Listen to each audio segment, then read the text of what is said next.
Now, I heard that when you got dropped from Interscope, you didn't even know that it was coming, that someone had to tell you. Yeah, I found out on Rap Radar. Okay. So Rap Radar announced that you were dropped off Interscope. And I think your girlfriend told you that? Yeah. Okay. Now, what year was that? 2010, I think. Yeah, 2010. Okay. And that was before the whole mental hospital thing, right? Right. Okay. So in 2010, you found out that you were dropped from Interscope. Now, why were you dropped from Interscope? Because I remember the buzz was still there. I can't even answer that. I can speculate, I can guess, but I really can't answer that. If you were to guess, well, why do you think they dropped you? I think what it all boiled down to was a disagreement on creative direction. Like I wanted to go, I wanted to make a certain type of music, and the music that got the label's attention wasn't the music that I was trying to move with. And I had a growing fan base, and I didn't want to alienate my fans by making something that's a little too pop. Even though it was even though there was a lot of sarcasm involved in a particular song, it was just too pop for me, and I felt the label wanted me to go extremely in that direction, and I just wasn't feeling it like that. So Okay. in some respects, it was a blessing that I got dropped, and in other respects, it led to the hardest times of my life. Now, what did you go through after you realized you were dropped in Interscope? A number of things, but I plan on writing a book, so I'll save it for that. Okay, fair enough. Now, you actually have a new deal with Republic Records. Right. So explain when that came together and how it came together.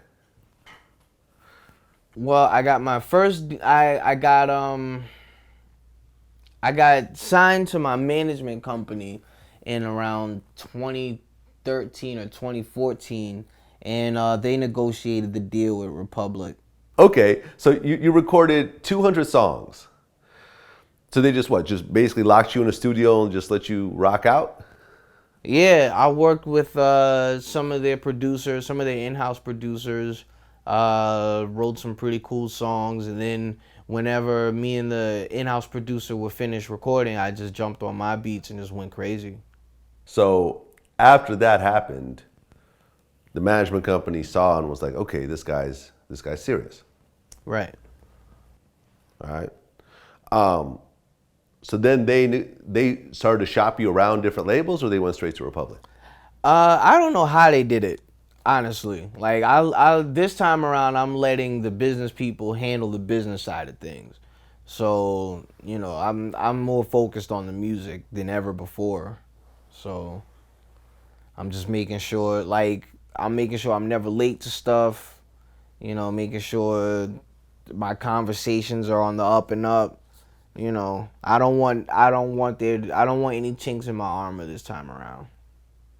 Now, Rest in peace, chinks. I wasn't talking about chinks. But whatever. No, all good. Now, did you actually meet with the label yourself also and talk to the president, or was everything pretty much done by the management company? Yeah, I've met with Monty and Avery. They're really great, Right. But they understand the quality of music that I've put out, and they admitted they were fans of my music, and they, on a certain scale, they understand my direction. It's just I need to make hits. Like what? Like, you know what I mean? Like, it's just about making a hit, and from the hit you can get deeper into an album. But at this point, I gave about 98% of myself, including my soul, in my free music. So it's about being creative in the things I have to say. Now, I met Monty and Avery before. I used to work out at the Universal building. So, very cool guys. When you guys first started to meet, was there a talk about like, okay, we fuck with you, we love your music, but we're a little worried that you might disappear again. Was there any talk of that? That's never come up. Never come up. Like, I didn't disappear on Interscope. I'm a man of my word. If I say I'm gonna be there, I'm gonna be there. You know what I mean? If I say I'm gonna do something, I'm gonna do it. I never had that problem with Interscope. Gotcha. So the problems only started after you got dropped. Exactly.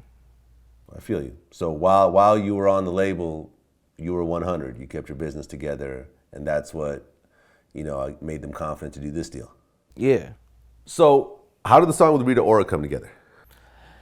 It was a drum track from one of the in-house producers I was talking about.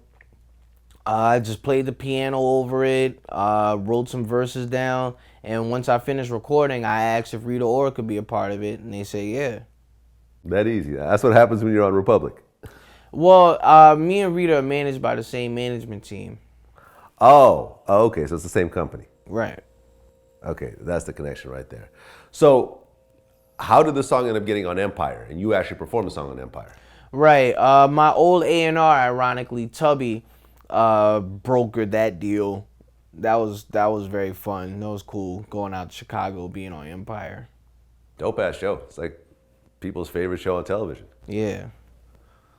Now, what do you think was the reaction once? Because I feel like that was like your comeback moment. You know what I mean? Like, you haven't heard from Charles Hamilton in a while, and boom, here he is on the hottest show on television, performing his new song.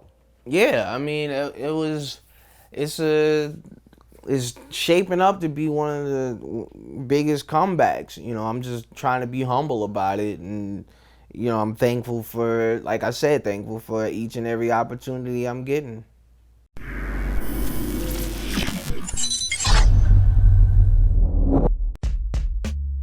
But as far as just rapping and being able to put words together and flow and say what you want to say and make it rhyme, he's definitely one of the nicest when it come to that. Would you say he's the king of hip hop? Nah, I wouldn't say that because I'm in hip hop. You know what I'm saying? That's what I do. You know what I'm saying? I said for some reason I feel like some of them motherfuckers is just renting a house to do that shit, and find out some of them was. I can't do that. I ain't want to do that. I wanted to show where the fuck I was living at the time.